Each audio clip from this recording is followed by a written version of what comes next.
Hello നമസ്കാരം.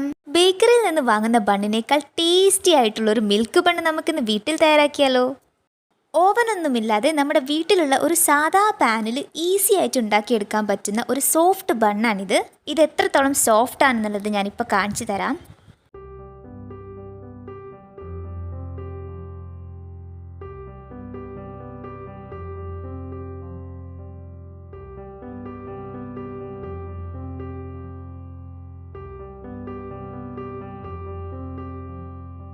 ഇതാ കണ്ടില്ലേ, നമുക്ക് നല്ല പെർഫെക്റ്റ് ആയിട്ട് തന്നെ കിട്ടിയിട്ടുണ്ട്.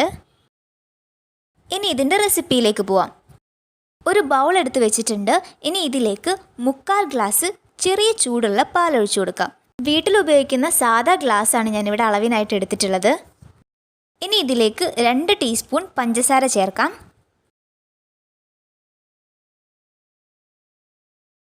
മുക്കാൽ ടീസ്പൂൺ ഈസ്റ്റ് കൂടി ചേർക്കാം. ചെറിയ തരിയുള്ള ഈസ്റ്റാണ് ഞാനിവിടെ എടുത്തിട്ടുള്ളത്. ഇനി ഇത് നമുക്ക് നല്ലോണം ഒന്ന് മിക്സ് ചെയ്ത ശേഷം ഒരു 10 മിനിറ്റോളം മാറ്റി വയ്ക്കാം.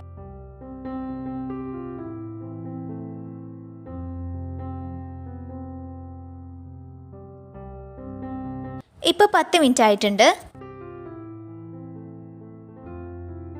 ഇനി ഇതിലേക്ക് 1/2 ഗ്ലാസ് മൈദ ചേർത്ത് കൊടുക്കാം.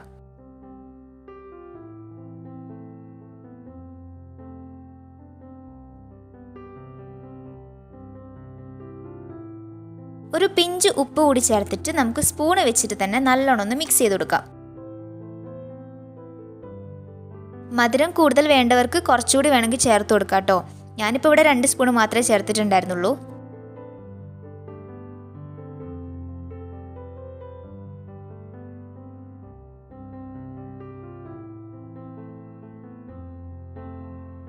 ഇത് നമുക്കിനി കൈ വെച്ച് നല്ലോണം ഒന്ന് കുഴച്ചു കൊടുക്കാം.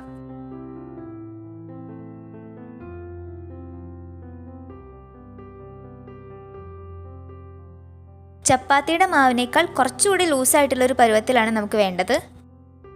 കയ്യിൽ ഒട്ടിപ്പിടിക്കുന്നത് കൊണ്ട് ഞാൻ 1 സ്പൂൺ വെജിറ്റബിൾ ഓയിൽ ചേർക്കുന്നുണ്ട്. ഓയിലോ ബട്ടറോ ഏത് വേണമെങ്കിലും നിങ്ങൾക്ക് ചേർക്കാവുന്ന കേട്ടോ. നമ്മൾ എത്രത്തോളം കുഴയ്ക്കുന്നോ അത്രത്തോളം സോഫ്റ്റായിട്ട് കിട്ടും നമുക്ക് ബണ്ണ്.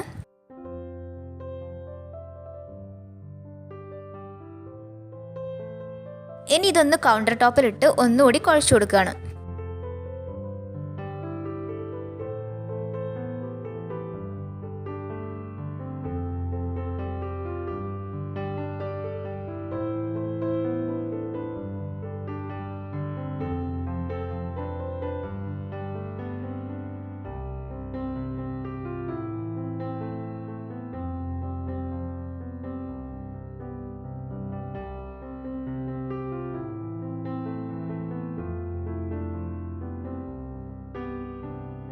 ഇപ്പോൾ ഇത് നല്ലോണം സോഫ്റ്റായി വന്നിട്ടുണ്ട്. ഇനി ഒരു ബൗളിൽ ഓയിൽ തടവി കൊടുക്കാം. ഈ ഒരു മാവ് ബൗളിൽ വെച്ചിട്ട് 1 മണിക്കൂറോളം എയർ ടൈറ്റ് ആയിട്ടൊന്ന് മൂടി വയ്ക്കാം. മാവ് ഡബിൾ സൈസ് ആയിട്ട് കിട്ടാൻ വേണ്ടിയിട്ടാണ് ഇങ്ങനെ വെക്കുന്നത്. ഇതാ ഇപ്പം നല്ലോണം പൊങ്ങി വന്നിട്ടുണ്ട്. കാലാവസ്ഥ അനുസരിച്ച് 1 മണിക്കൂർ മുതൽ 3 മണിക്കൂർ വരെ മാവ് പൊങ്ങി വരാനായിട്ട് സമയമെടുക്കും. ഇവിടെ ഇപ്പം ചൂടുള്ള സമയമായതുകൊണ്ട് തന്നെ 1 മണിക്കൂർ കൊണ്ട് പൊങ്ങി വന്നിട്ടുണ്ട്. ഇത് കൗണ്ടർ ടോപ്പിലിട്ട് ഞാൻ ഒന്നുകൂടി കുഴച്ചെടുക്കുകയാണ്.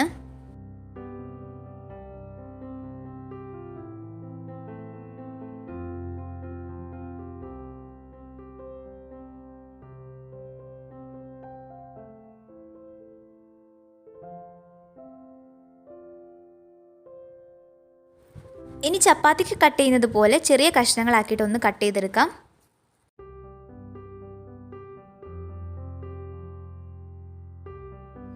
കയ്യിൽ വെച്ചിട്ട് തന്നെ ചെറുതായിട്ടൊന്ന് പരത്തിയെടുക്കാം.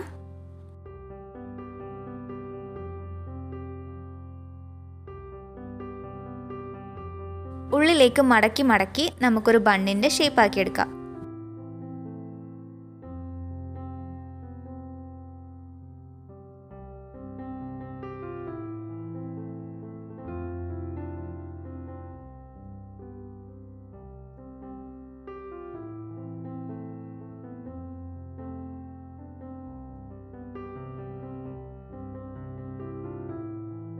ഇതുപോലെ ഓരോ പീസും ചെയ്തെടുക്കാം.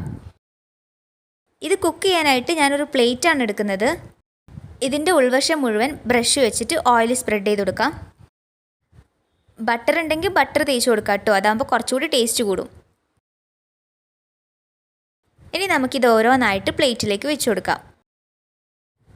പൊങ്ങി വരാനുള്ള ഗ്യാപ്പ് ഇട്ടിട്ട് വേണം വെച്ച് കൊടുക്കാനായിട്ട്.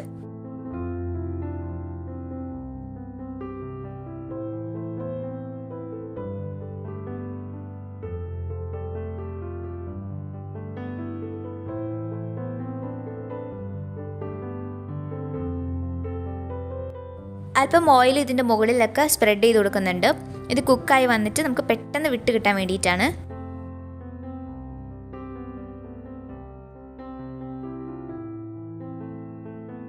ഇനി നമുക്കിതൊരു 10 മിനിറ്റോളം മാറ്റി വയ്ക്കാം.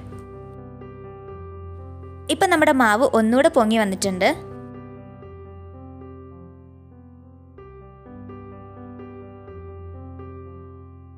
പാൻ അടുപ്പിൽ വെച്ച് അതിലേക്ക് ഒരു റിങ് ഇട്ട് കൊടുത്തിട്ട് അടച്ചു വെച്ച് ഒരു 5 മിനിറ്റ് പ്രീ ഹീറ്റ് ചെയ്യാനായിട്ട് വെക്കാം. ഈ പ്ലേറ്റ് നമുക്കിനി പാനിലേക്ക് ഇറക്കി വെക്കാം.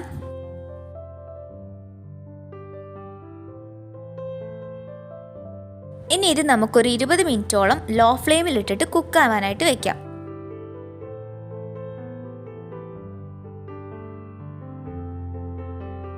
ഇപ്പോൾ ഒരു 10 മിനിറ്റ് ആയിട്ടുണ്ട്. ഞാനിതൊന്ന് തുറന്ന് നോക്കുകയാണ്. കുറച്ച് പാലിൽ 1 സ്പൂൺ പഞ്ചസാര ചേർത്തിട്ട് ഞാൻ ഇതിൻ്റെ മുകളിൽ ഒന്ന് സ്പ്രെഡ് ചെയ്ത് കൊടുക്കുന്നുണ്ട്. ബണ്ണിൻ്റെ ആ ഒരു ബ്രൗൺ ഷെയ്ഡ് കിട്ടാൻ വേണ്ടിയിട്ടാണ് ഇങ്ങനെ ചെയ്യുന്നത്.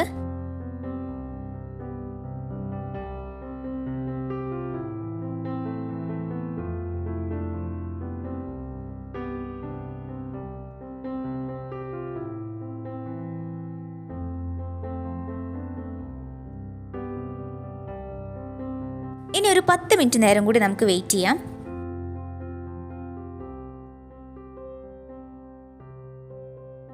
ഇപ്പം നമ്മുടെ ബണ്ണ് കുക്കായിട്ട് അതിൻ്റെ കളറൊക്കെ ഒന്ന് ചെറുതായിട്ട് മാറി വന്നിട്ടുണ്ട്.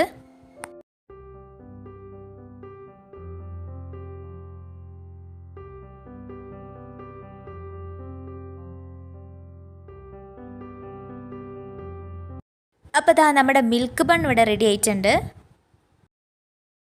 ഇനി ബണ്ണ് വാങ്ങാൻ നമുക്ക് കടയിലൊന്നും പോവാതെ വീട്ടിൽ തന്നെ ഉണ്ടാക്കാവുന്നതേ ഉള്ളൂ. നല്ല ടേസ്റ്റി ആൻഡ് സോഫ്റ്റ് ബണ്ണാണിത്. അപ്പോൾ നിങ്ങൾക്ക് എല്ലാവർക്കും ട്രൈ ചെയ്ത് നോക്കാൻ പറ്റിയിട്ടുള്ളൊരു റെസിപ്പിയാണ് ഇത്. നിങ്ങളെല്ലാവരും ട്രൈ ചെയ്ത് നോക്കുമെന്ന് വിശ്വസിക്കുന്നു. എൻ്റെ ചാനൽ ആരെങ്കിലും സബ്സ്ക്രൈബ് ചെയ്യാതെ കാണുന്നുണ്ടെങ്കിൽ ഒന്ന് സബ്സ്ക്രൈബ് ചെയ്യുക, തൊട്ടടുത്തുള്ള ബെൽ ബട്ടൺ കൂടി എനേബിൾ ചെയ്യുക, എന്നിട്ട് അതിൽ ഓൾ എന്ന ഓപ്ഷൻ കൊടുക്കുക. സബ്സ്ക്രൈബ് ചെയ്താൽ മാത്രം പോരാ, തുടർന്നും വീഡിയോസ് കണ്ട് സപ്പോർട്ട് ചെയ്യണം. ഈ വീഡിയോയ്ക്ക് ഒരു ലൈക്ക് കൂടി തന്നിട്ട് ഫ്രണ്ട്സിനും റിലേറ്റീവ്സിനും ഒന്ന് ഷെയർ ചെയ്ത് കൊടുക്കുക. അപ്പോൾ ഇനി നെക്സ്റ്റ് വീഡിയോയിൽ കാണാം.